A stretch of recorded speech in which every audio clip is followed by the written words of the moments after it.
All righty, welcome into the Gary Ayd Show here on The Cave, cavetalkradio.com and the Cave Talk Radio app. It's great to have you aboard. Sorry for the delayed start today. Gary Ayd, Rich Anselmo. And let's get it done, guys. That type of day. Opening rant today. You know, I'm in a pretty good mood today, Rich. I don't have a whole lot to rant about, to be perfectly honest. It's the type of day where nothing really crazy happened. I am going to say one thing, though. Golden State stinks right now. I mean, I know their whole team is injured, so it's understandable why. But, man, it's just so unusual watching that team in those uniforms look that horrible. I mean, it's just weird. And it's like, it's one of those things that is the price and the effects of sustained greatness is people get used to a certain thing with a certain look. And when they don't see it, it's like jarring to the senses. And watching them get absolutely killed last night, I tell you, it's jarring to the senses. And I know in my head why. You know, everyone's out. All their best players, for the most part, are out. But it's still like, man, it is rough to watch. It is. And, you know, with you prefacing that by saying most of their best players are out, that's true. It is true. But when they all come back, those issues aren't out. They're still there. Well, yes, the one issue I think that is absolutely has to be addressed, and to your point that it's going to exist after those guys get back.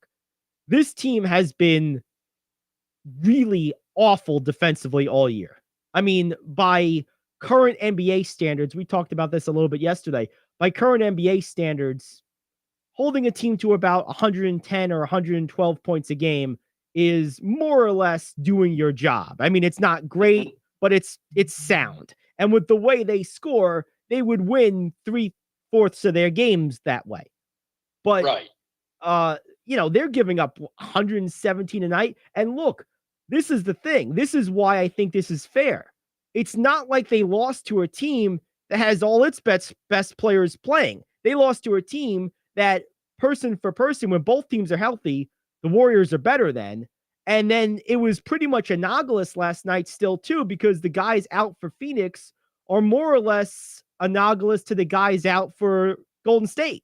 So it was mano a mano. It wasn't an unfair matchup. Both teams were out their best guys. And right. I mean, and Phoenix is bad too. And we were talking about them the other day. Look, this is their starting lineup last night. Phoenix, I'm talking about. Dario Saric, Torrey Craig, Bridges, Biyombo. Yeah, that Biyombo. And some guy named Washington, George's great cousin. Like, that's who they lost to. Like, that's not exactly Chris Paul and Devin Booker and DeAndre Ayton. No, some guy named Washington with wooden teeth. No, I don't. You know what I mean? And, this is the thing. And I know I get on him a lot and whatever. I need more from Draymond Green. If he's truly supposed to be a superstar and he's going to be put in the Hall of Fame, when these guys are out, when Curry came back in this one, Curry and Wiggins played in this one. Yeah, I don't think either of them are. Well, Curry played 31 minutes and Wiggins played 29. And neither of them looked like they should have been playing that. No, much. So that's even worse. They were both invisible when I was watching the game too. That's the crazy part. I think they both got rushed back. Yeah, maybe, but particularly that makes this even worse. Then I mean, but my point is, I need more out of Draymond Green in a game like this, scoring wise. 5 points in 34 minutes. Man, that's not good enough. I know he had a decent game. He had the 6 assists. He had the 12 rebounds. He had the 3 steals. He played pretty well, but I just need scoring from you. I got 6 points total from him and Looney. They played 55 minutes. That's not good enough. I don't expect that much scoring from you. I don't either, but give me 10. Give me 10. Like, that's what I want. Give me 10. If I'm going to play you 35 minutes a game, I expect 10 points. I don't think that's too much to ask. I'm not expecting 15 or 25. Just give me 10. I mean, he only took 5 shots. And that's where my criticism is. He has to be more aggressive. For a guy who has the ball in his hand that much, who's that big of a facilitator, it would only make him a more dangerous facilitator if the defense ever thought he might be a threat. Right. You know what I mean? It would just help them so much in so many ways for him to be a little bit more aggressive offensively, as he used to be earlier in his career. I've never seen him so afraid to shoot. He's terrified. He's got like Ben he's got Simmons. Ben Simmons syndrome. There we go. Oh man, that's it. I'm done for the day. My work here is done. Yeah, we're finished. That's all we need today. Oh my God, that's hilarious. Oh. Ben Simmons syndrome. Oh, I mean, Andre Iguodala, who's 120 years old, managed to score 2 points in 13 minutes. If he can do it, great. Green can score 10 in 35. Come on. And Iguodala's been out since like the first week of this season. Yes. Yeah. So, I mean, this is Jordan Poole had a really good game. But you have to look, if you're Golden State, you have to win this game. I mean, this is a terrible loss. It really is, to a banged up, mediocre Suns team. I mean, this is not a good team. You can't be losing to Bismack by elbow. You just can't. And George Washington's 20x great grandson. Yeah.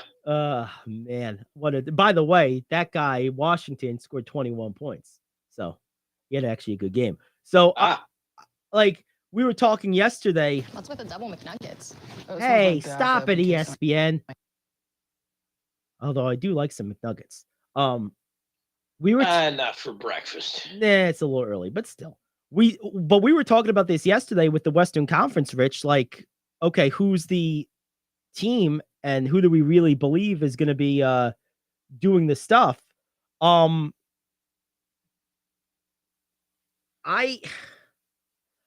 don't know about Golden State anymore. We both say Golden State, but the truth of the matter is, after watching last night, I know it's one game, I don't like to overreact, but there are certain individual games during the course of a long season that I think you can take something from.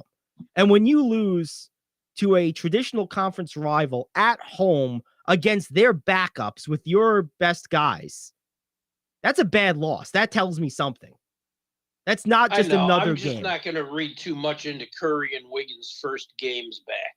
I'm just not. It does. If this continues in 3 or 4 games, then I'm more concerned. Yeah, this concerns me more because of which guys were playing for the other team that they lost to. That's why this concerns me, because I think the Warriors should have won this game without Wiggins and Curry even playing, given who Phoenix was playing. That's why this concerns me. I agree with you that, Wiggins and Curry, they're going to get their sea legs under them a little bit more. There's no question about it. But you could have taken them out of this game, and I would have had the same general opinion, which is the Warriors lost a game they need to win.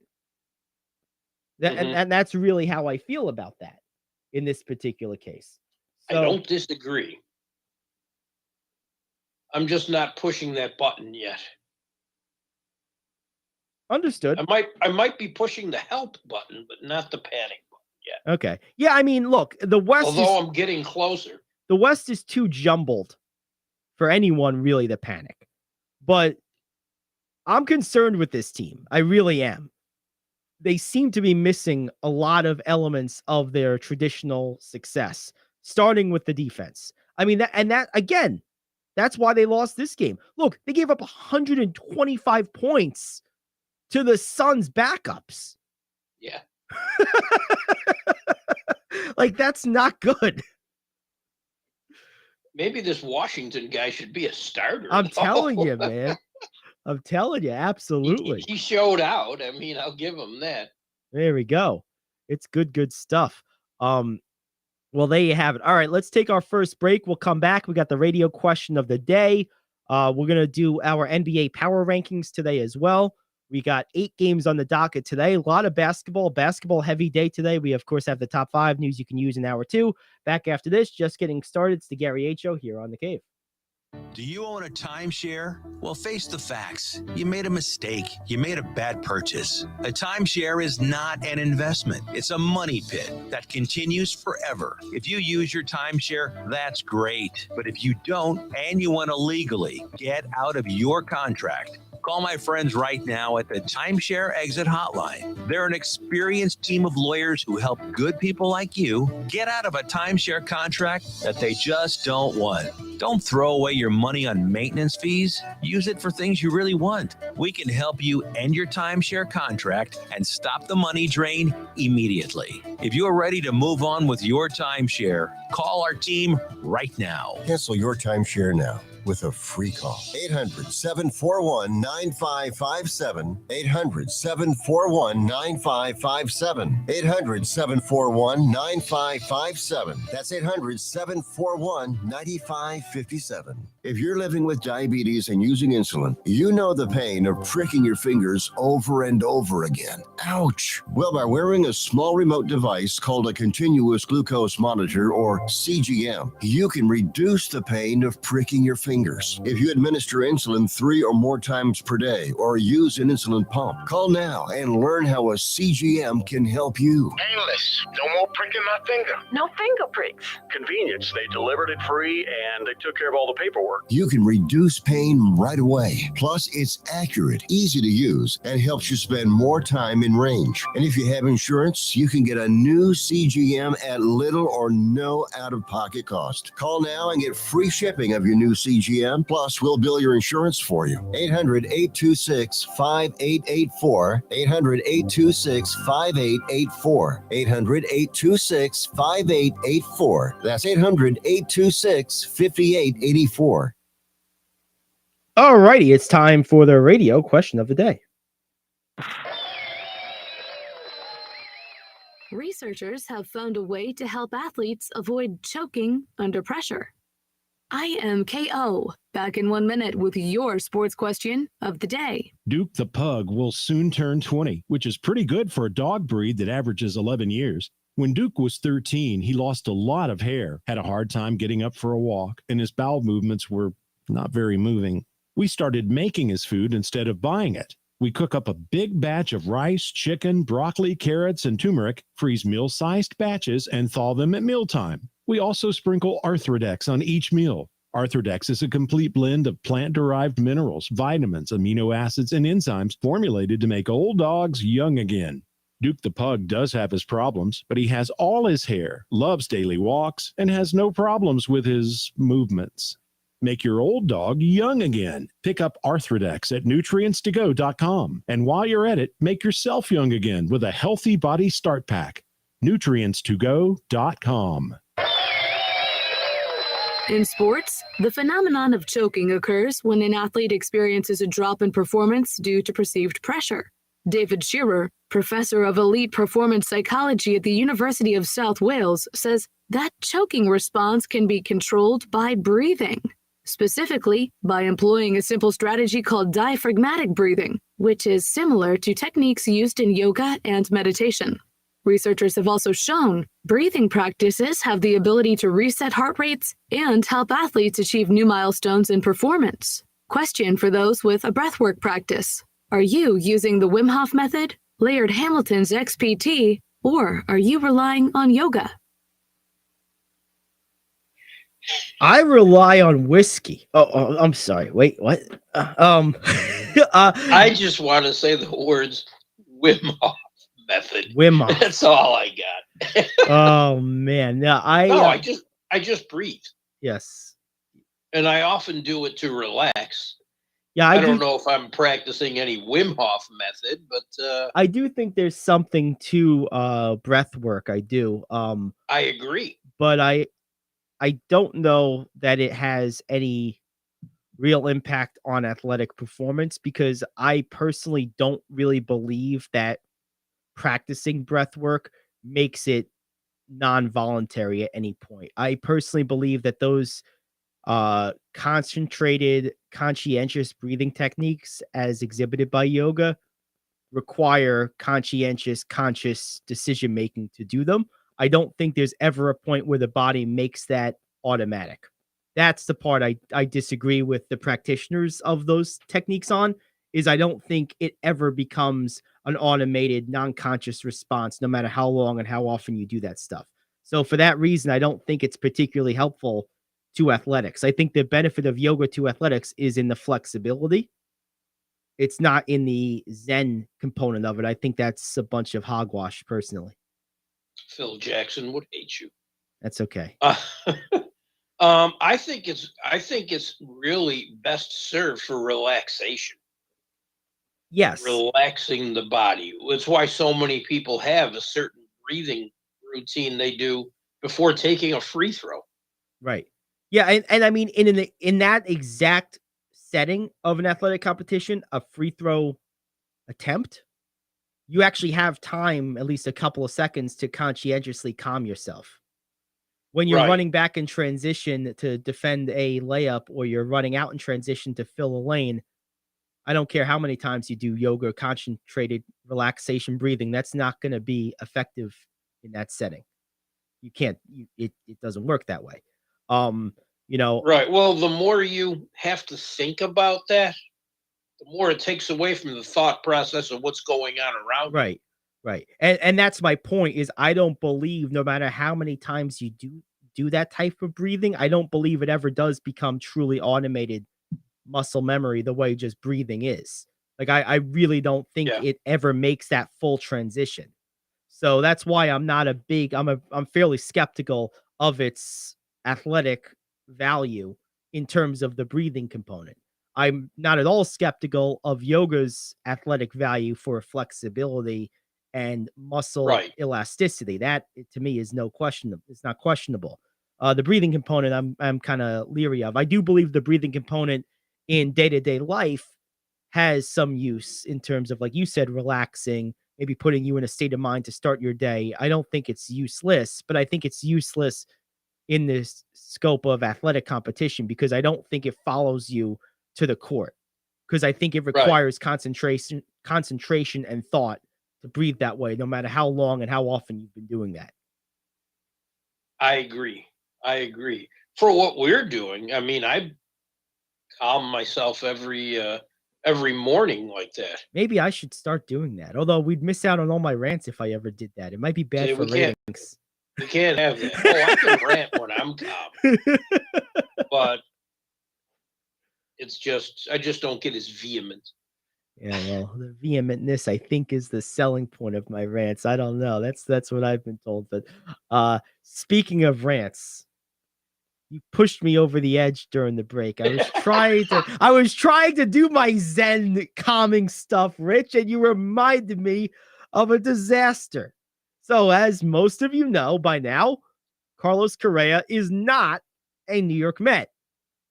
He is with Minnesota. Well, So far, he's in the exact same boat he was with the Giants and the Mets, pending a physical.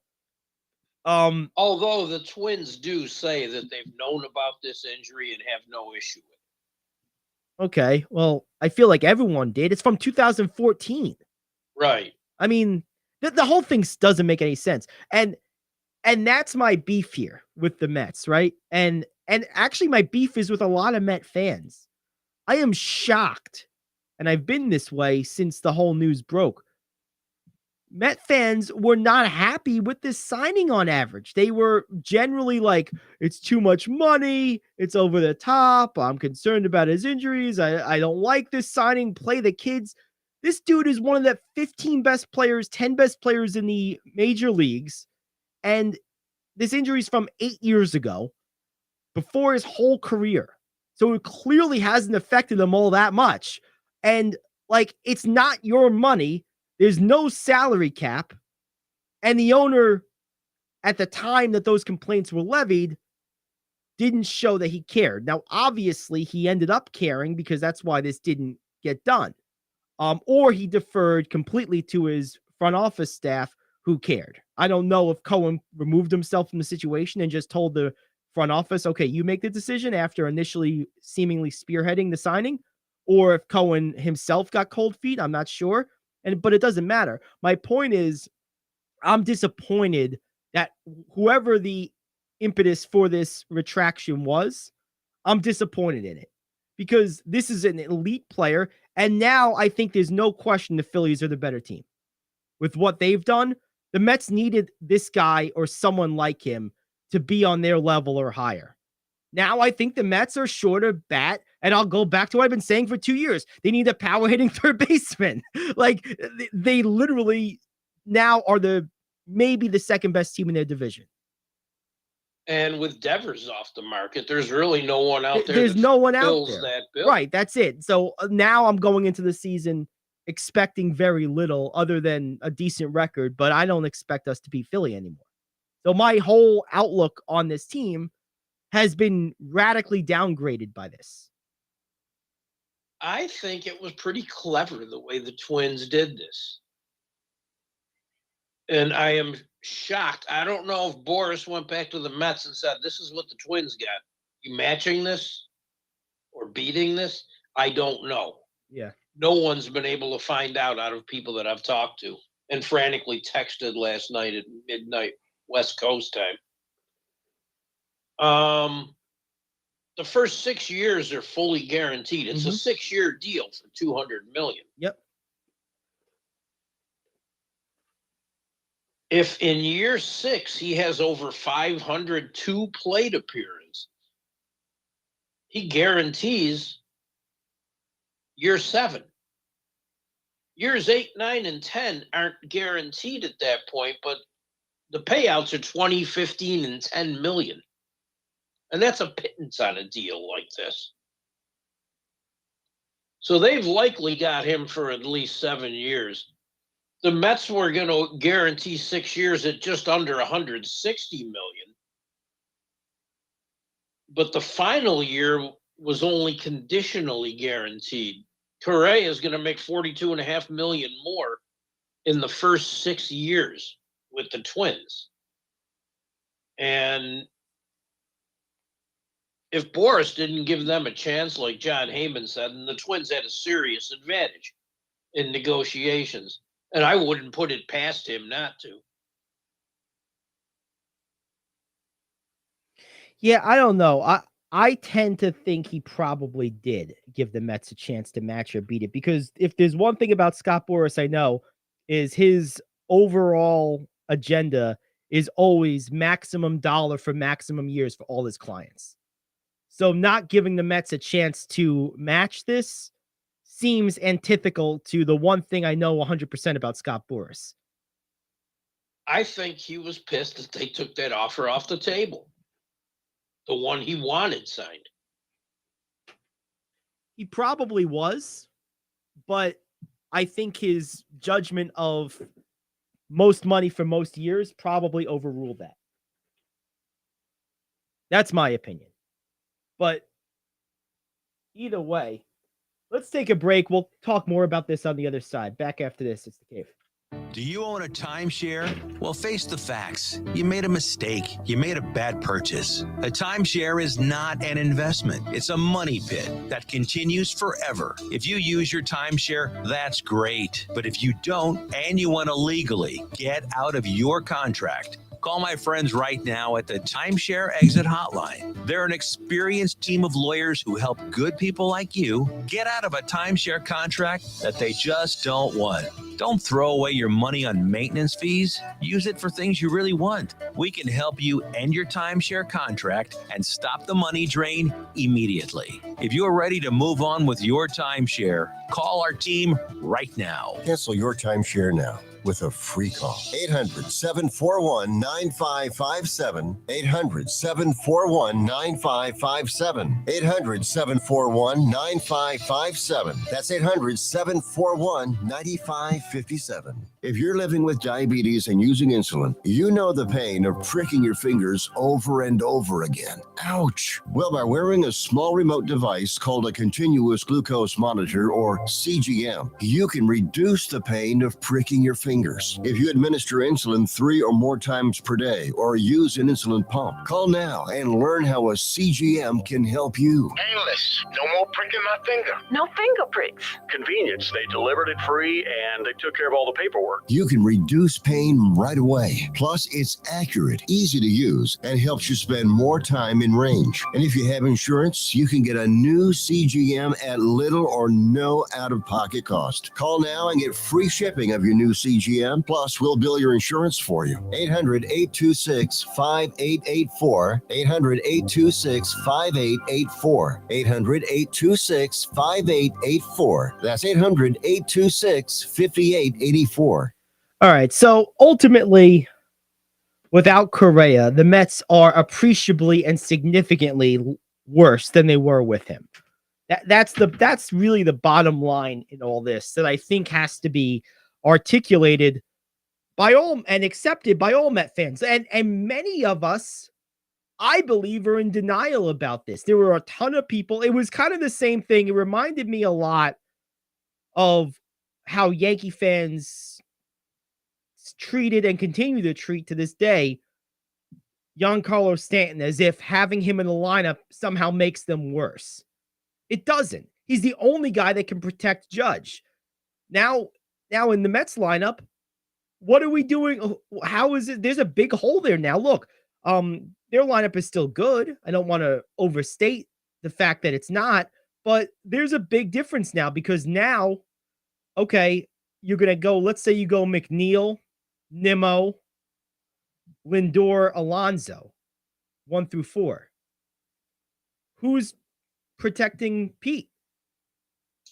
No one, and that's the problem. You know, like, okay, Starlin Marte's good, but I'm not going to pitch to Pete because I'm afraid of Marte. I'd rather have Marte batting second and Alonso get more. I mean, you can splice this and slice this any way you want, but the bottom line is there's going to be a point in your lineup somewhere around that 3 to 6 hole where the guy before the fall off is going to lack protection.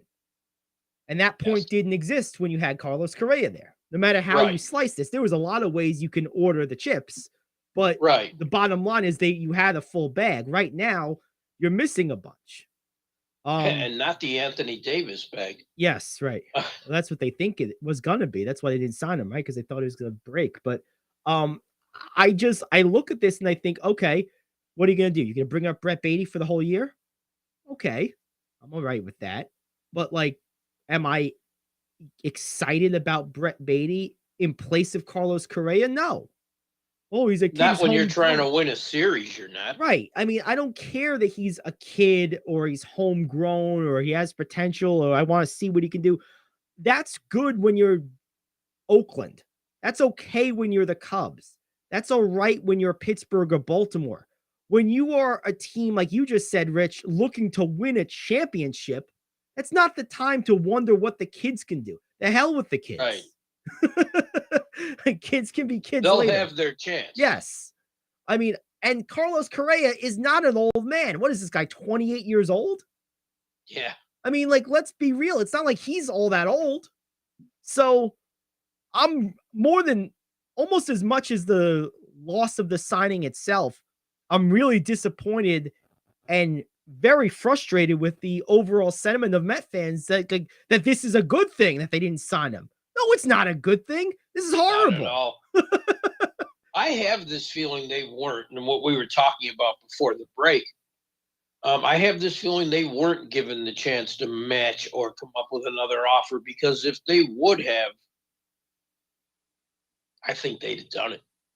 I think Cohen would have done it. Yeah. I mean, I understand that sentiment, and the truth is we probably won't ever know.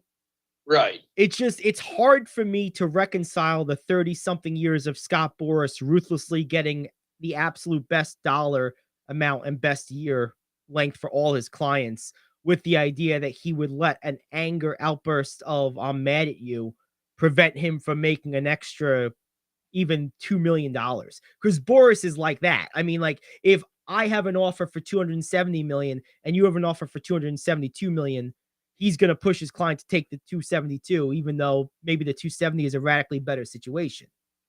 Right. And that's just who Scott Boras is. And that's why people hire but he him. also has a temper, and it's come out in the past. And it comes out, but it's never. It may be vendetta. I mean, It's never impacted getting the highest deal, is what I'm saying. So, but like I said, we won't know for sure, but I tend to err on the other side of this because of that reason.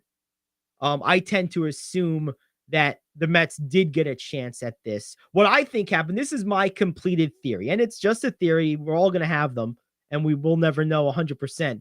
But my theory is this. Going back to the beginning, Cohen went and made this deal with Correa and Boris in the middle of the night. Then they went about discussing it with the front office of the Mets. They rediscovered or rose the questions that the Giants had risen when they didn't consummate the deal about his injury from 2014.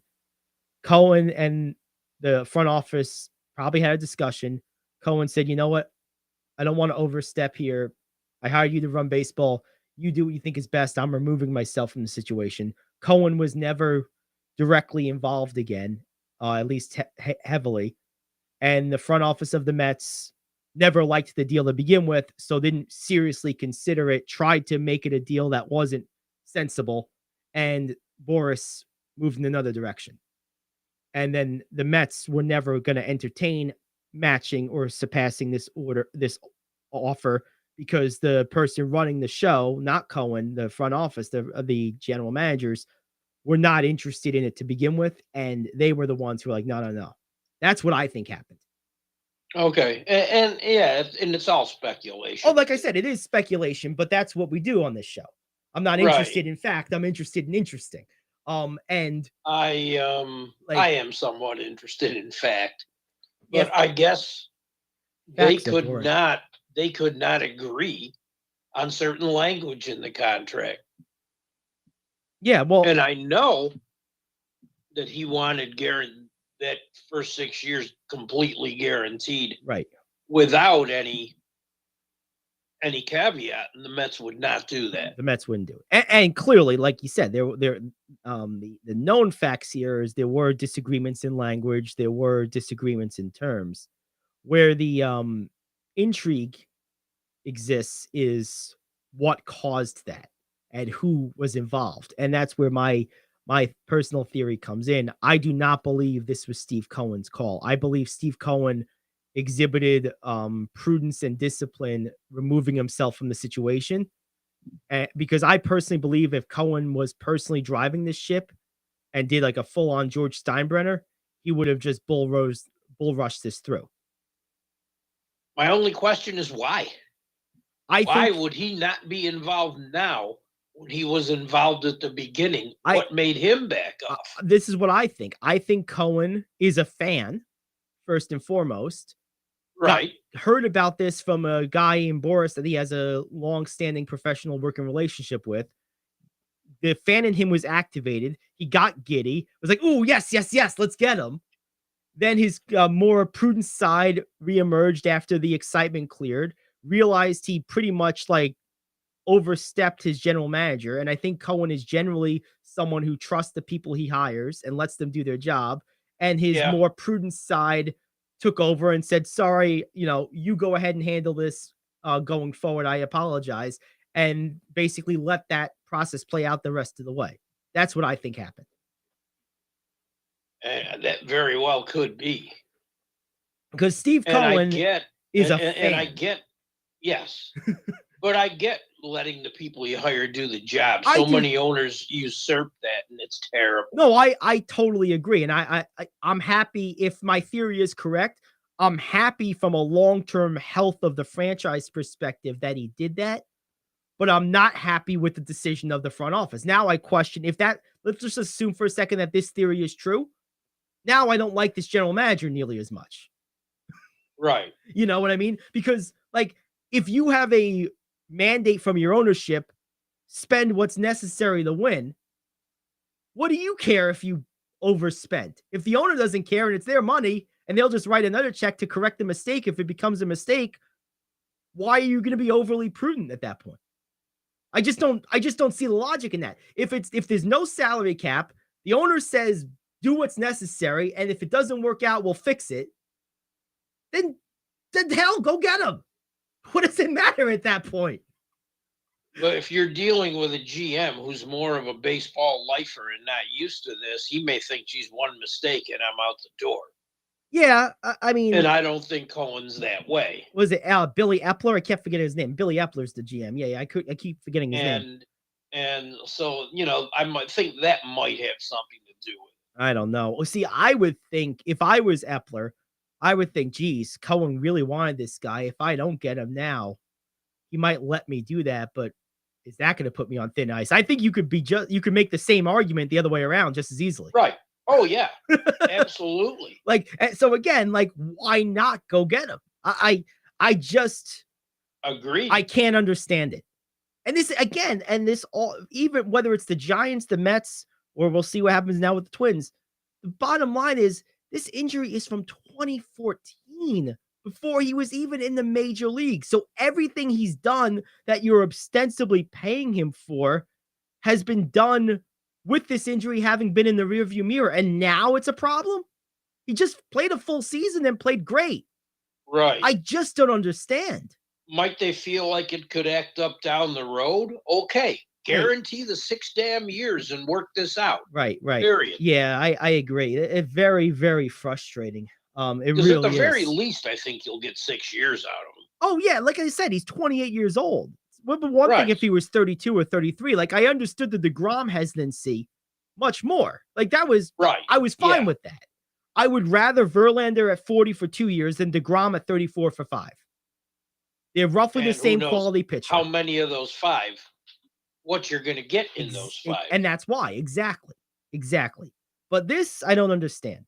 I'm sorry, he doesn't have a terrible injury history in terms of since he's been in the major leagues. He had the one big injury year, whatever, but for the most part, he's been pretty healthy and he's been a beast. And the thing about Correa that I really wanted more than anything else, even beyond the protection in the lineup that he would offer, this guy is one of those guys, if you believe, and I've always been sort of skeptical on this, but if you believe in the theory that there are some guys that raise their game in the biggest spots in the playoffs, in big situations, if you believe in that, this guy is one of those guys, unquestionably.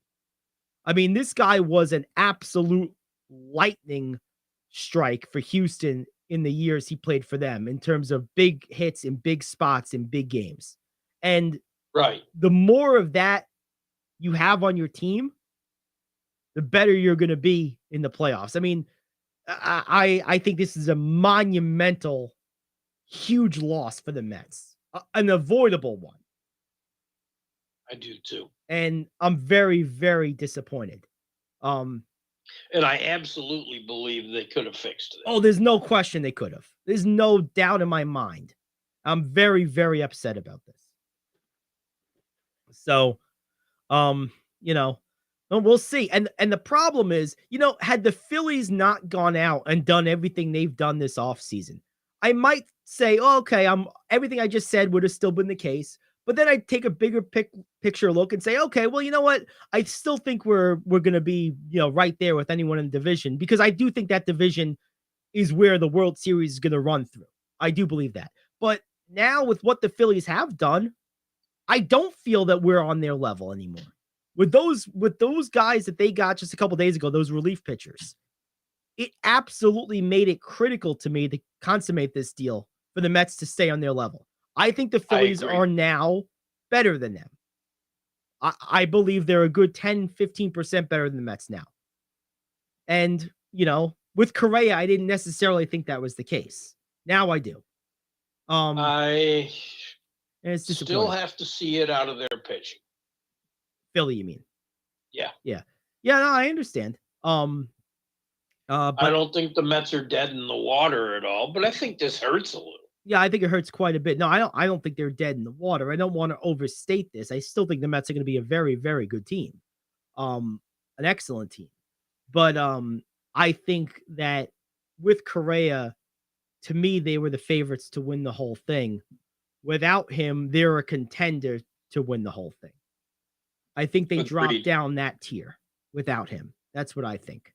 And I particularly question, now to kind of put a bow on this before we head to the top of the hour, I think the way I would construct the lineup without Correa there, I want to make sure Pete is protected.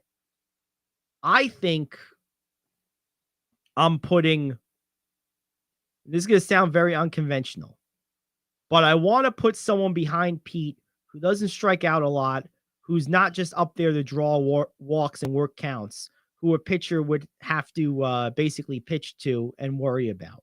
So I actually think I want to bat Pete in front of Jeff McNeil because I don't trust Lindor enough. I think he strikes out way too much to adequately protect Pete.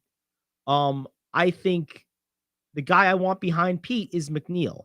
So I think I'm batting Pete third or fourth. I'm probably batting Pete fourth. I'm going to bat Pete fourth and McNeil fifth, Lindor third, because he is a good enough offensive player that he'll be on base sometimes for Pete. And I'm going to go, I agree with you, Marte at second, batting second. I'm going to put Nimmo in the leadoff spot. And then 6 through 9, you can figure out based off of, who else you're going to play, whether you're going to play Beatty or if you're going to play Alvarez or however 6 through 9, you can kind of figure out. Cannon will be in there. So, he'll probably bat sixth. And then 7, 8, 9, you'll have to see. But I think the maximum protection for Pete is actually Jeff McNeil. That's a good point. That's a very good point. That's how I would protect Pete, and I would put Lindor in front of him. So 3, 4, and 5 for me is Lindor, Alonso, and McNeil, with Nimmo and Marte batting leadoff and second. I like it. That's how I would stack this lineup. Canner at 6, and then 7 through 9. We'll have to see who actually makes the roster. Right. At this point, I would rather see Brett Beatty than anyone else at third. I think he showed some promise in limited duty last year. And I'd like to see Alvarez at catcher. I mean, now that we've gone down this road, that's my other concern, right? Now that we've gone down this road of let's see what the kids can do, well, then let's see what the kids can do. Like, let's actually do it. Start Alvarez at catcher, start Beatty at third. Like, we went down this road, so no, now let's take the road. What I don't want them to do is now go, oh, we'll go Nitto here and we'll platoon there. Like, no. If we went down this road and we gave up one of the 10 best players or so in baseball to go down this road, well, then let's go down the damn road. Oh, I couldn't agree with you more. Absolutely. At this point, we're here, so let's do it. All right, well, there you have it. That is hour 1 in the books. Hour 2, we have the top 5. We have news you can use. We got our NBA power rankings, and we got some NBA games to look at in the forecast for today. There's 8 of them, in fact. So that's what's on tap today. We will be back. Hour 2 around the corner. Top 5 is next. It's the Gary Ayd Show here on The Cave.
All righty, hour 2 of the Gary Ayd Show here on The Cave, cavetalkradio.com, the Cave Talk Radio app. Great to have you aboard, Gary Ayd, Rich Anselmo, and hour 2, top of the hour, means it's time for the top 5. This is the moment we've all been waiting for. It's time for King Talk Radio's Top 5. All righty, there we have it. What do we got today, Rich? Okay, we're going to do something. I made a theme for the rest of the week. Okay. We're going to do it in 3 different sports to give you a little Heads up. advanced warning. Okay. Let's start with basketball today. Okay. Give me your all-time top 5 what if great players who could have been great that got injured.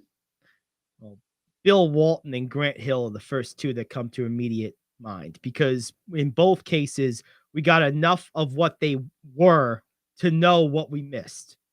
Yeah. You know what I mean? And they're probably about the only 2 that you can say that about. I guess Brandon Roy is probably the third guy that was the other one for me. We got just enough of what he was to know what we missed out on.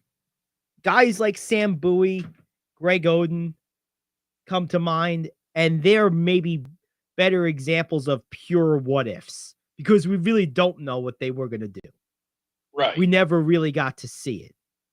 In the case of Walton and Hill, for sure, and Roy to a lesser extent, you got a glimpse. we got to know what they were capable of. And Walton managed to be healthy enough, long enough to be the best player on a championship team. He's the only one of this group to do that. So for that reason, he tops my list. And Grant Hill's easily 2. 1 and 2 are easy. I think Roy's probably third, because I think Brendan Roy was going to be a Tracy McGrady level player, but much more winning friendly. Yes. I think Roy had the intangibles that McGrady lacked, that would have made him even better. So I think we lost out on those 3. Oden certainly comes to mind for me. Sam Bowie. It's not so much injuries, I guess to a degree it was, but I feel we only got, even though he played 10 years, I feel we only got about 60% of what we could have gotten from Pete Maravich. Agreed. I think there's some what if with him completely. as well. So he's another name to throw out there. More recently, I think it's fair now. I know he's still technically in the league, but I think it's now fair to ask this question about Markelle Fultz. I think whatever career he ends up having is going to be a shell of what maybe it could have been. So I certainly think he'll be a what if. I thought he was a 10-year NBA starter when he came out of Right. college. I didn't think he was a star, Right. Well, but I thought he had potential to be a 10-year starter yeah, until the team that drafted him absolutely destroyed they him. destroyed him. So, and I also wonder, see, there's a couple of guys too that their what ifs aren't caused by injuries to me, but by timing and circumstance. I'll give you a perfect example. Enes Kanter. Forget the politics of it. That's not what I'm talking about. I mean, that could be a what if too, but his style of play and what he was good at. What if he came around 20 years earlier? What if Jaleel Okafor came around 20 years earlier? These guys would have been multiple-time All-Stars probably. I think even more with Kanter. Yeah, but Because Kanter had the ability to score in many more ways than Okafor did. well, And they Okafor were was a both really classic good post rebounders. player. Yeah, Okafor was a classic post player. And Kanter had a mid-range shot. Right. But both of them, those aren't really injuries, so I'm not going to include them on the final list, but I felt they were worth Well, mentioning. you know something? Why not? Yeah, okay, well, they might make the It cut, they doesn't might not. just have to be injuries. Okay. It could just be a what if. Yeah, well, those two certainly come to mind. I really always liked Okafor's game, like, a lot, And I think he would have been a great player in earlier times with a more stylistically diverse NBA. I think that the homogeny of space and pace was completely antithetical to his skill set. But Agreed. See, I don't think that's as big of a case with Cantor. no, well, because Cantor was a rebounder more than anything else. Yeah. That's why I said in his case, there's some of that, but he's out of the league because he became persona non grata. He suffers from the Colin Kaepernick, Terrell Owens, Tim Tebow syndrome of, you might be okay, you might be good, and he's better than all those guys were in their respective sports. Well, not Owens, but the other two. But Right. you're not good enough to warrant putting up with the circus that you've now created around yourself. And so that's why he's out of the league. And I think that's ridiculous. What did he do that was so controversial? Well, Wanted freedom for his home country? he took a political stand. But that didn't affect us. But it affects the talk and the volume of talk around him that causes too much extra stuff for teams in terms of the value he brings versus what they'll have to put up with. That's the cost benefit ratio analysis that they're running. It's the same thing that got Kaepernick out of the league. It's the same thing that got Tebow out of the league. Same thing that got Owens out of the league, and Bonds as well. They were all perfectly qualified to continue their respective playing careers at the time that they ended. But because they brought more attention than teams perceived their value to warrant, they just didn't want them. That's all. But yeah, who wants a guy that's going to get you double figure rebounds every night? Well, I can find another guy that can do that. That's less controversial, less of a distraction. Well, if you can, why aren't there many? Well, the rebounds are now dispersed against a lot of people because there's a lot of long rebounds because of all the threes. That's why you're seeing more and more triple doubles by guards, because guards are getting more and more rebounds because there's more and more long ones. But looking at this list, though, I think ultimately I don't put either of those guys on it. Okay. Maybe Okafor. Certainly, if one of them makes it, it'll be Okafor for me of the two. I think my list right now: Walton, Grant Hill, Brandon Roy. I believe Markelle Fultz, Jahlil Okafor, Pete Maravich. That's 6 so far. To a degree, Sam Bowie, although I think he was only going to be so good anyway. He had a really good rookie year, though. No, he did. That's why I'm considering. I mean, him, injuries crushed him. He wouldn't have been a star by any stretch, but he was an NBA starting center. He was a 15 and 10 guy, and those aren't easy to come by. You know, another guy who I think maybe had injuries that could have prevented an otherwise maybe even Hall of Fame career. There's actually 2 of them, and they're actually from the same time period and similar players in a lot of ways. I thought both Antonio McDyess and Sharif Abdur-Rahim had some what if to them, because they were both guys who were double-double 2010 type players, absolutely great athletes from that 4 position, really had a nice game, could shoot a little bit, particularly Abdur-Rahim. And I just thought both of them, their careers kind of fizzled earlier than they would have if not for the injuries they had to their knees. I agree completely, especially with Sharif Yes. Abdur-Rahim. Yeah, he was a beast. I loved him. He was. He was. And he would have fit perfectly in today's game. Yes, I think so Better too. than McDyess. Yes. Yep, I agree. You know, it's not another what if, not injury, it's self-inflicted. But Vin Baker, what if not for the alcoholism?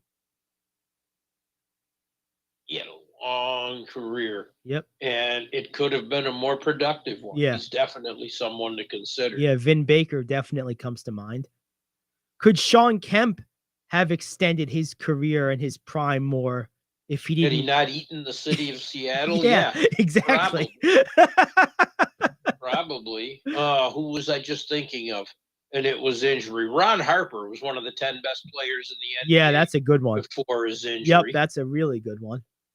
And he became a productive player. Yep, very good role player. Nowhere near what he was. Yep. He was a star. Yeah, yes, he was. He was a 25 point a game. Yep. 25 point a game a night. Yep. Every night. Yep. And great defensively. Yep. Now that's a good one. He was a star. That's a really good one. So this is a very long list. Let's try to narrow this down. Pare it down and give us your 5. 1, Bill Walton. 2, Grant Hill. You know, I'm glad you brought Ron Harper up. I would have forgotten about him. I might move him all the way up to 3 because he really was that great. I mean, he might have even been better than Brandon Roy. I mean, that's how good this guy was. And because he still managed to have a long career despite that, I give him precedence over Roy, whose career completely ended. Yes. So Harper made himself a defensive specialist. Yes, basically. he did. Yep, he did. I'm going to go with Ron Harper at 3. I think I'm going Sharif Abdul-Rahim at 4. Oh, I'm sorry. I'm going Brandon Roy at 4. And I think I'm going Abdul-Rahim at 5. Because I'm with you on this list completely. I mean, there's some good guys I'm leaving off. McDyess. Yes. I'm leaving off Markelle Fultz. I'm leaving off Okafor and Cantor. Like I'm leaving off Pete Maravich, Sam Bowie. You know, so there's some guys I'm leaving off here. But I think for me, in order for me to really ask what if, I have to feel like I know what I missed out on. And so that's why guys like Fultz and Okafor and Cantor, and to a lesser extent Maravich, don't make the cut. Because Maravich, I can't really say, I'm sure I missed out on something. I think there's reason to believe that maybe we got the best of what Pete could have been in the NBA based on the time that he played and the way he wanted to play versus what the league was comfortable with at the time. I don't think there's as much what if. With Abdul-Rahim, I know what this guy had, and I know why it went away. And he just edges McDyess, who would probably fill that 5th spot if not for him. Because I think, like you said, I think Abdul-Rahim was maybe by a nose a slightly better player when they were both healthy. Yes, it was close. They're very close, very similar, even stylistically. But I think Abdul-Rahim, because of his better shooting touch, was probably the slightly better player. He would have had the longer career, definitely, because of the way the game changed in McDyess's later years. Yes. Yeah. So I think for that reason, he makes the cut. Roy makes the cut. Certainly Harper. And the top 2 are easy. Yes. They're easy. So there you have it. All right. Well, there you go. That's our top 5. Well, let's do this exercise 2 more days. Let's do it. So let's take a quick break. We'll come back. We got our NBA Power Rankings up next. It's the Gary Ayd Show back after this here on The Cave. Do you want to save money on your next flight? Then pick up the phone and call. That's right, call. Because the best prices are not online. They're with SmartFares. See, SmartFares has special deals with the airlines. When they have unsold seats, they use SmartFares to fill them. So you get airline tickets at crazy low prices. They have access to great prices and discounts at over 500 different airlines. Plus 300,000 hotels and rental car companies. Their prices are too low to publish online. With the extra money you'll save, you can book another trip or treat yourself to dinner or shopping. So stop searching all of those travel sites to find the lowest price on your next flight. Let one of our SmartFares expert travel agents find the best price for you. Call SmartFares today and get ready to see the world with a fat wallet. 800-370-2460. 800-370-2460. 800-370-2460. That's 800-370-2460.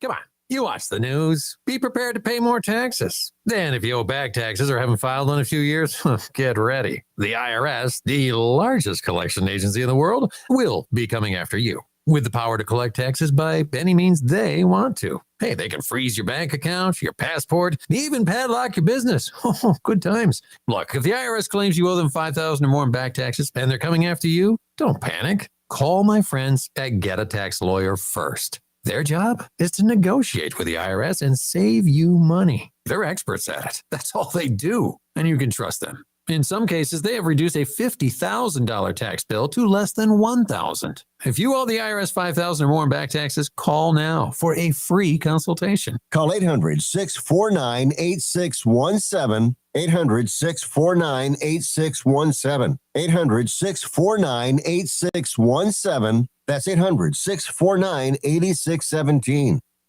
All righty, time to get into our NBA power rankings. Teams are basically virtually at the exact midway point of the season. So we're having a clearer and clearer picture as the days go by of who's what and who's not what. So with that said, let's get our top 10. And as is custom with power rankings, Rich gets to go first. Number one, it's hard for me to put them at number one, but it's obvious they should be. The Boston Celtics are number one. Yeah, I think so too. They gave up 150 points on 107 possessions to Oklahoma City. Yeah, that wasn't pretty. Their defense has improved. They had a terrific performance the other night against Dallas. They've had rough nights here and there with Robert Williams, the third back, and still on limited minutes as he plays more. That's going to be better. Agreed. Their net rating is 6.1, which is still good, even though the offense fell off a little. Their pace is about middle of the league, and that's fine. They're number one. I have the Nuggets at number two. They had a little glitch on the radar, too, but they're probably the best team in the West and one of the more consistent teams in the league. Yep. Their net rating is pretty good. It's 3.1. Their pace isn't as fast as you would think it would be. No, they're a half-court execution type of team. That high post, high pick and roll with Jokic and Murray is their bread and butter. And I think not getting up and down the floor makes better use of what Jokic gives them. Yes. Number three. Here's where I stumbled a little. I have to go Memphis Grizzlies. I wanted it to be the Nets. It should be the Nets. It's hard to project them staying there without Durant for a month, though. Right. Yeah. Yep. Understood. Yep. Okay. What the Grizzlies have done, their net rating's almost 5 per game. Since Jaren Jackson came back over the last 2 weeks, oh my God, they've allowed just 107.3 points on 100 possessions. That's fewer than any other team in that stretch. Jackson makes their defense better. I think the Grizz have one of the best defenses in the league. Their pace is fast, and they play better that way. Free throw shooting is a concern, but I have them at 3. I have the Nets at 4.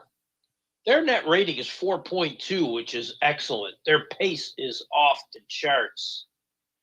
Will they miss Durant? Yeah, they will. I love the way Nick Claxton has been playing. He's given them some of that inside presence they need, and he's doing it on both ends. And, well, gee, what happened now? They lost a shooter. You know, they happen to have another one. And he's not too bad. Yeah, the guy Irving. Yeah, he's pretty good. So I'm not going to completely blow them out. Yeah, I mean, is Kyrie capable of going on like a 8-game binge or a 12-game binge where he averages 37 on 50% free shooting? Of course he is. Yes. No question about he can do that. Absolutely. And if he does that in an 8-game binge, that's most of what they need. Well, that's why I use that. That's why I use that number. That it's about going to be 8 to 10 or 11 games is probably what Durant's going to miss over this span. Assuming the All-Star break's baked in there sometime too. By the way, sorry, just a quick interjection. If you like guard play, and if you're one of these people that like ascribes to the theory of guards being, quote, more skilled than ever before. And Kyrie Irving is not your case study. You got your case study wrong. Right. Just saying. You could say And Curry you're only. paying attention more to the headlines than you are the game. Yeah, if you watch Okay. Kyrie play and think that there's a more skilled guard in the NBA right now, you're just not correct. So anyway, carry on. Against my better judgment, I have the Bucks 5. For one reason. Giannis Antetokounmpo. Yes. They had, in that overtime win against Toronto, 115 possessions and scored 104 points. That's putrid for a team this good.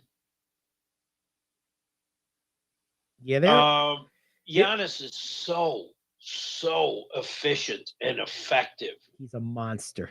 It really shows in the games he doesn't play. Yep. And he's had a couple of them. Their pace is pretty decent. It's 12th. Their net rating is 1.2, which is average. Not good enough for a team like this, but I have them 5th just because that's one person that could, and they get a couple of people back. That's one person that could fix this. I have the, you were going to say something. I'm sorry. No. I was just agreeing with you. I had nothing to say. Okay. 6, I have the Cavs. Reasonable. I thought about putting them 5. Their net rating's 5.0. Their pace of play is worst in the league. It's 30th. But they're a top 10 offense. And the number 1 ranked defense in the league. Mm-hmm. Something has to be said. And when you need a bucket, they've got a guy to get it. They sure do. They absolutely do. If I were them, I seriously think about starting Karis LeVert at the 3. The 4 straight starts he made without Garland showed a real uptick, not in numbers as much, but offensive efficiency. He did a little more with less, and that's what you need when you got guys like Garland and Mitchell. Mm-hmm. I think Mobley's been a little uneven, but he's starting to kick that in, and it will happen. I have them 6th. Reason I rated them ahead of the 7th team is injury concerns and coaching. I have Philadelphia 7th. They're not going anywhere without Joel Embiid. Mm-mm. He missed a few games, and I know there's not a lot of concern about it long term, but a foot issue with him is critical as far as I'm concerned. When he came back, they still lost, but they've been outscored by a huge margin with Embiid off the floor. Yes, they have. And I think that's and they've won some games without Embiid too. I think coaching has an issue with that because you could make up those points with guys like Tobias Harris, who's criminally underused. I think Niang has played very well off the bench. I think Montrezl Harrell's kicked it into gear a little bit and had a couple nice bench performances. What do you think about their coaching? I don't like it. I'll tell you something interesting. There's only 3 teams, the Bucks, Raptors, and the Sixers, that haven't played in the Mountain or Pacific time zones. Interesting. But they've won 6 out of 7 against the West. But it's going to be their first trip in further this week. So that's going to tell a little bit. Although with Embiid healthy, I think they can do it. But I think of anything, coaching holds them back. Mm-hmm. Trusty little tablet. Trusty little tablet. There we go. I still write stuff out longhand. I have Dallas 8th Mm-hmm. with trepidations. Offensively, they're off the charts. Defensively, they're terrible. Their pace of play is ridiculously slow. They're 29th, but there's a reason for that. when you have this team, and it's Luka Doncic. Yep. When he doesn't play, they're awful. Their schedule's favoring them. They have 5 back-to-backs. That's like fewest in the league. And I know because now I have studied this schedule more than anything. Christian Wood in the starting lineup is good. Yep, I agree. They miss Maxi Kleber. Yeah, they do. His shooting is key. Him badly. Yep. Not only do they need his shooting, but they're porous defensively without him on the floor. Can that be explained? I don't know. Key role player. Some of these guys, some of these role players around the league have outsized impacts of their statistics. Their statistics say one thing, and their impact when you watch the games and see the team without them says another. Bruce Bowen was always an example of this. Yes. And Kleber shows that in numbers more than they're 22nd in defensive efficiency now. And it's dropped. They've allowed 116 points per 100 possessions since Kleber's been out. Wow. That's bad. That is bad. I got the New Orleans Pelicans 9th. Okay. It was hard. But I'll tell you what, Najee Marshall has stepped up. He had 2 20-plus nights without Zion there. Jose Alvarado stepped his game up. Yeah, he's been Zion great this out. year. Yep. And the two of them, Alvarado and Marshall, a plus 43 and a plus 36, respectively. Next highest Pelican is Devontae Graham at plus 7. So their defense has jumped. I could not honestly keep them out of the top 10. That's fair. 10th, I thought about the Knicks. They haven't won a game all season. They've trailed at halftime, and that concerns me. That is concerning. I thought about the Kings, but they're just not there yet. But, man, are they fun to watch. They are fun. 10th, I have Indiana. I was going to ask if you had the Pacers. Yep. Yep. They've won, 6 of their last 7, Mm-hmm. 8 of their last 10. Yeah. No, they've been playing good. Halliburton's just blowing numbers out of the water. They do so many good things on both ends. They're missing one piece. If they had that piece, but oh man, they're playing well. So that's a good top 10. All right, 34 points per 100 possessions in this stretch with Halliburton, Hield, and Turner in the lineup. There you go. All right, well, they're doing it on both ends. I like them. Yeah, they're pretty good. All right, let me hit you with mine. So number 1 and 2 are going to be the same, although reversed. I'm going to put the Nuggets at 1 and the Celtics at 2. I had a hard time with that too. Yeah, the only reason for that is I feel that both teams have a clear identity, but I feel that on a game-to-game, possession-to-possession basis, the Nuggets more consistently execute and play within that identity than Boston. Boston goes through these fits and spurts where they fall in love with early in their shot clock bad three-pointers. They get kind of lazy and lackadaisical, and in a close playoff matchup, that could hurt them. So I'm going to go with Boston at 2 just for that reason, but it's close. Those are 1 and 2 in some Can we order. address the elephant in the room, though, with Boston? What's that? Has the coaching made that difference? I think so. Okay. Yeah, I think that, I do too. I think Udoka kept that team more in line with its optimal playing what he style. wanted to do. Yeah. I think he was a good coach at the time that happened. I remember saying it. And yeah, I nothing's changed my mind on it. I think the guy there is doing an okay job. I don't think he's done a bad job, but right. I think Udoka was better. I do. But yeah, so I got Denver at 1. I got Boston at 2. 3 and 4 were also tricky for me. I went with Milwaukee at 3. So you had Memphis at 3, right? Yes. Yeah, so I reversed that. I went with Milwaukee at 3 because of 2 factors. You mentioned Memphis's free throw shooting. I'm convinced that's going to burn them. And I'm also convinced that down the stretch of any game, if I have Giannis and you don't, I have an advantage. So for that reason, flaws and all, I got the Bucks as the third best team in the NBA.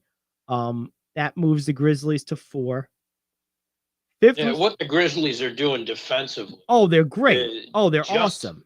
Yeah, just amazing. No, they're awesome. And Jaren Jackson Jr. never gets mentioned about this. Never. Yeah, well, he's like their 4th or 5th guy. He's they've done a good job there. But he's their defensive anchor. He is, yes. They're a great team. I mean, he's been on the floor 600 minutes since he's been back, and they allow 102 points per 100 possessions. That's outstanding. Yeah, it is pretty good. It really is. So 5th for me was a tough spot. I struggled with this one a lot, but I went with Cleveland as well. I think Cleveland, because of the closer that Mitchell has become and their elite defensive combination, I think that combination of a late game go-to scorer and a great defense that's going to keep you in games, I think makes them a very dangerous team in a situational basketball setting, which for me is always my main analysis when I'm ranking my top 10 teams. It's more so about who I think would beat who if they played each other in a series versus who's playing best right now. So that's always sort of my main criteria. See, I kind of use both.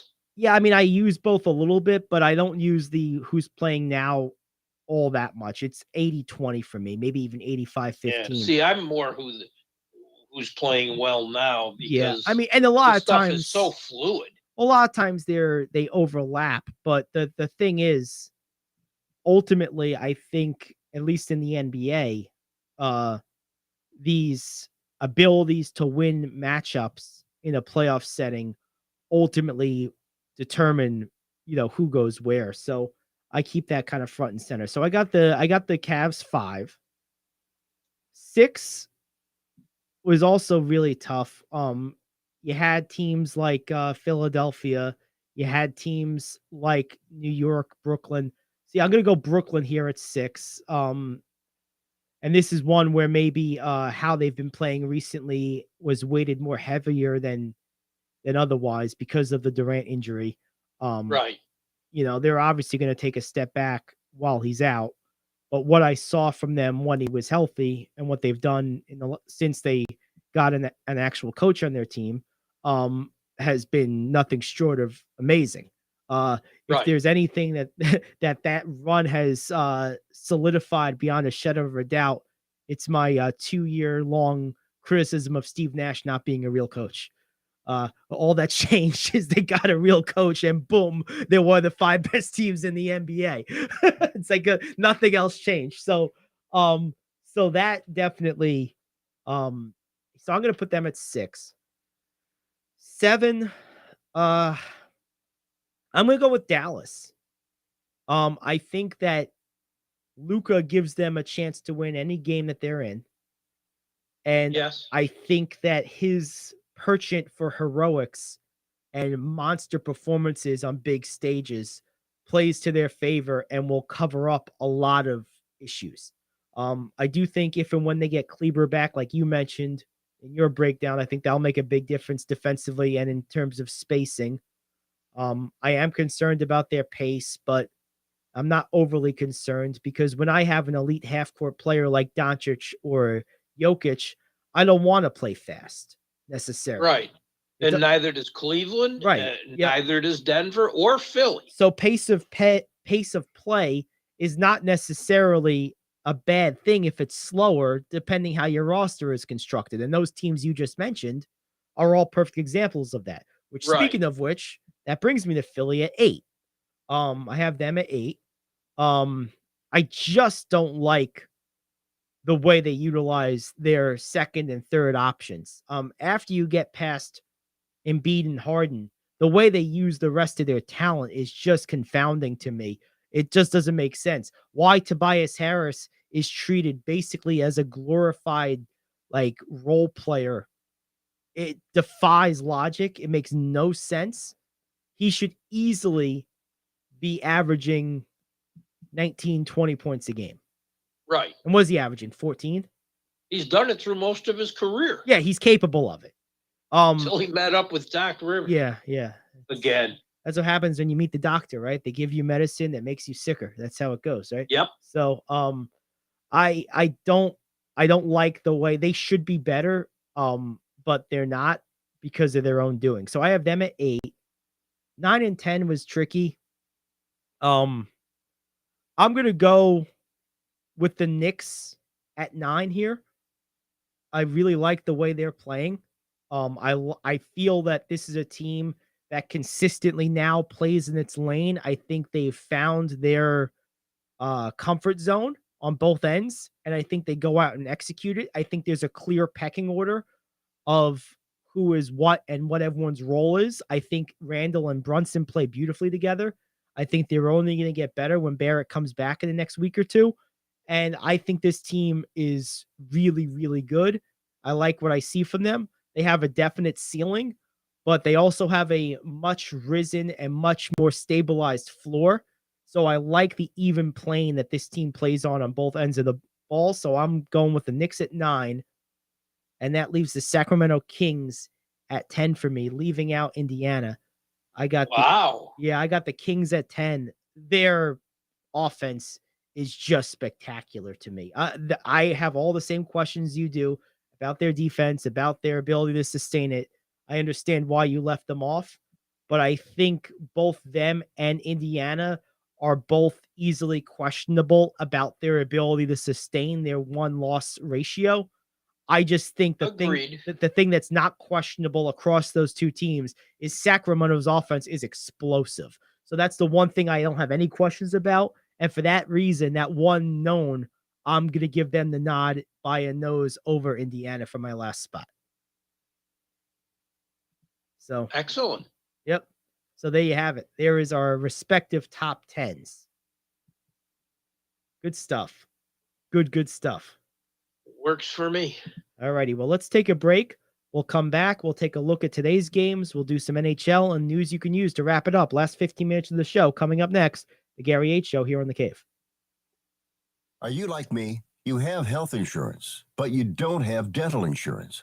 Do you need to get to the dentist right away? Maybe you need an implant or some other major service. Well, I found a dental insurance plan that's just right for you. It's called Spirit Dental. Spirit Dental offers a $100 lifetime deductible, a huge network of dentists. And here's the best part. There's no waiting periods. Yeah, that means you can call right now and have real dental insurance for you and your family tomorrow and get that immediate coverage you want. Spirit Dental has plans for just a few dollars a day, up to $5,000 annual maximum, and coverage for implants. Whatever age you are, the dental insurance you need is a free phone call away. Now don't wait, and be sure to ask about Spirit's vision plan. Here's the number: 800-631-9229. 800-631-9229. That's 800-631-9229. Hey friend, life happens and you need money. What do? You call the special toll-free number we're about to give you.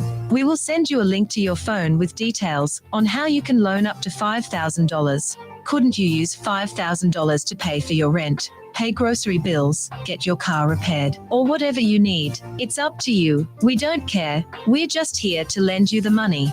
And we'll lend people money with good, bad, or no credit at all. Of course, some terms and conditions apply, and you'll see those on the link we're going to send you. So if you need up to $5,000 maybe as soon as the next business day, call this number right now. We will text you a free link with details. Paid for by Money Mutual. Call 800-586-7112. 800-586-7112. 800-586-7112. That's 800-586-7112. All righty, we are back. Not a whole lot of NHL today, so let's dive right into these NBA games for tonight, Rich. 8 in total on the docket today. Give me your things you're watching for today. One thing real quick. Okay. When you talk about Sacramento and the reason I took Indiana, I get it. They have the number one clutch offense in the league. De'Aaron Fox is the second leading clutch scorer within 5 points either way. But defensively, they're a train wreck. They've allowed, like on clutch defensive possessions, 69 points and 54 possessions. They were a train wreck against the Lakers defensively. And they're the only team in the league in rest advantage games. They've had more rest than the other team. They're 0-5, which is inexplicable. But enough of that. What games interest me tonight? Of course, Indiana and the Knicks. If you want to stay on the local thing, I think this is going to be a really good game. There are two teams I look at favorably. I would have said New Orleans and the Celtics, but injuries have kind of taken that away. Same thing with Phoenix at Denver. I would have said that. And Milwaukee at Atlanta, this is the perfect game for the Bucks to get better at. Yes. This is a game they can really improve themselves. The rest of it, Minnesota, Detroit, Chicago, and Washington, San Antonio, and Memphis, don't really interest me. Houston and Sacramento does a little bit, but not enough. The ESPN doubleheaders, the Milwaukee Atlanta game first and Phoenix Denver second, for what that's worth. I tell you what, I really am excited about the Knicks game tonight. Knicks barely made my top 10. Pacers barely missed it. So that game naturally holds a lot of value to me. So I'll definitely be watching that one. I would be much more pumped about New Orleans and Boston if either Zion or Ingram were playing. Being neither is playing, I really don't expect New Orleans to be all that competitive in this game. I probably will watch some of Milwaukee and Atlanta, although I really don't like Atlanta. Atlanta is probably my least favorite team in the NBA to watch. I mean, I guess there's probably like Detroit or San Antonio, but they're absolutely in my bottom 5. I mean, they're like watching paint dry. Their offense is so boring. I don't disagree with that a bit. Oh, they're awful to watch. If I check out any of that game, it would be because of well, it's always cool to watch Giannis just kill people. Yeah. Because he's such an athletic monster. Phoenix and Denver holds a little interest to me, more so than the game. It's the storyline, the subset of this game that interests me, which is what we opened with, the whole idea that Phoenix with their backups just killed Golden State. I think superimposed against a team like Denver, who's clearly good. Now Phoenix being on a road back-to-back, I think you'll see the difference between Denver and Golden State right now. I think Denver is going to go out there and put their foot on their throats. I expect this game to be a bludgeoning. I wouldn't be surprised if it was a 25-point beatdown. And I think that's what I'm watching for. I want to see if my hunch is correct, that Denver illustrates where they are versus where Golden State is right now against this same team the night later. So agreed. But I'll still have it on. Yeah, the game's not exactly exciting to me, but because of that storyline, it's intriguing. Minnesota and Detroit, yeah, no thanks. Houston and Sacramento, if I'm bored, it's always fun to watch Sacramento play offense, but Houston's just horrific. And San Antonio and Memphis, same thing. Memphis is fun, but there's a couple of these teams, and unfortunately, three of them are playing tonight. Houston, Detroit, and San Antonio. No matter who they're playing, even if it's a team with a player I love watching, the enjoyment of watching that player is so greatly diminished by just how completely uncompetitive those three teams are. I mean, they are absolutely horrific. I mean, Detroit, look at Detroit just as an example. This is a team that's barely in the bottom 6 of the NBA in scoring. They barely made it out of the bottom 5. I mean, they're 6th worst at 111.8. And then they give up 120. It's like, so you suck on offense, but at least you're worse on defense.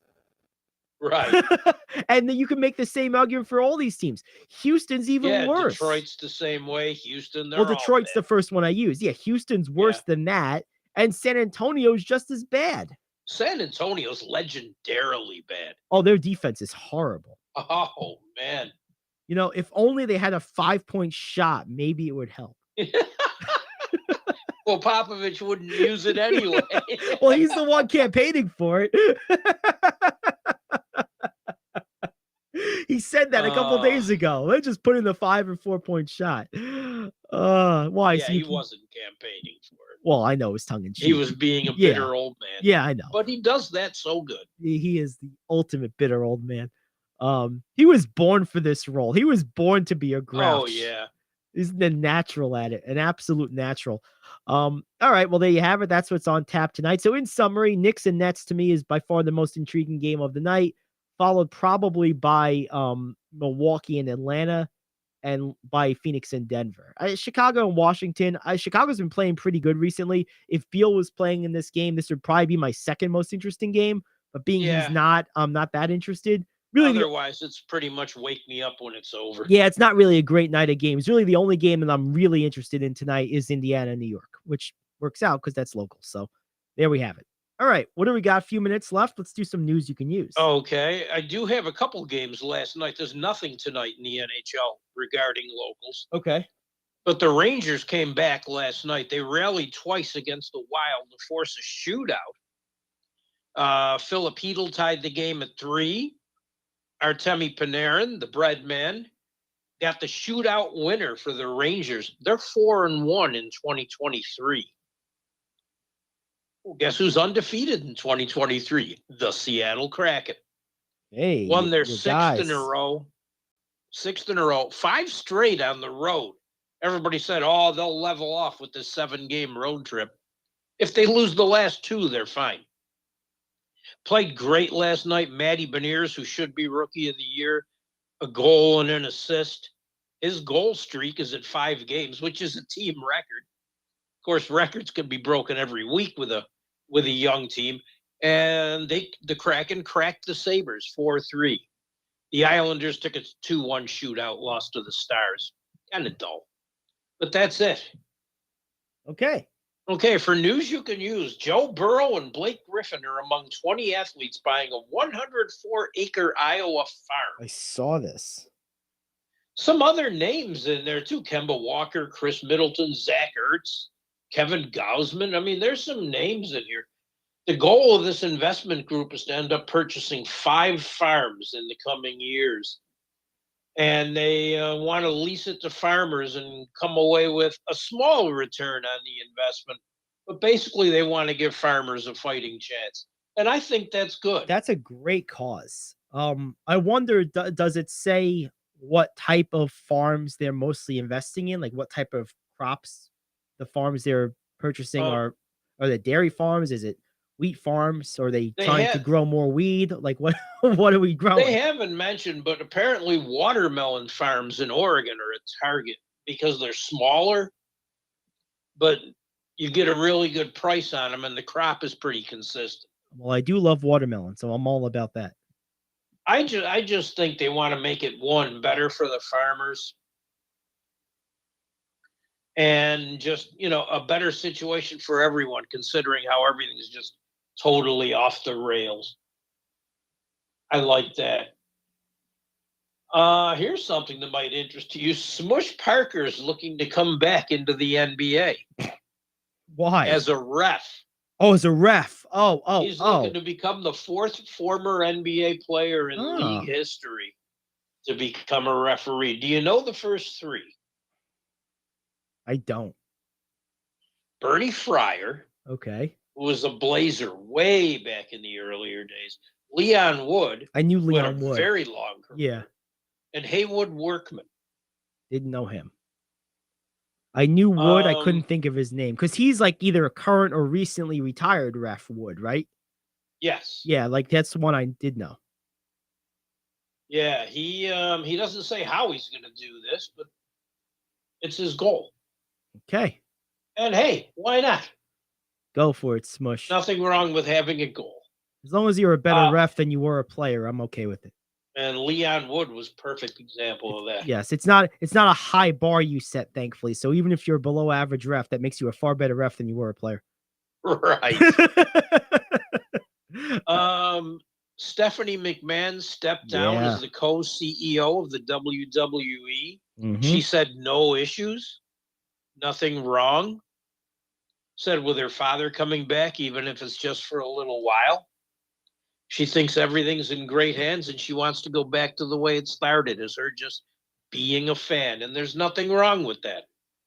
Yeah, that's fine with me. I'm especially happy that Vince is coming back. I mean, he is the WWE as far as I'm concerned. He built that Oh, puppy, he definitely did. And he's got to be, speaking of, you mentioned Smish Parker being one of only 4 guys potentially, if he becomes an NBA ref, to have been a player and then a ref. Has there ever been a league owner who was also a great play-by-play man besides Vince McMahon?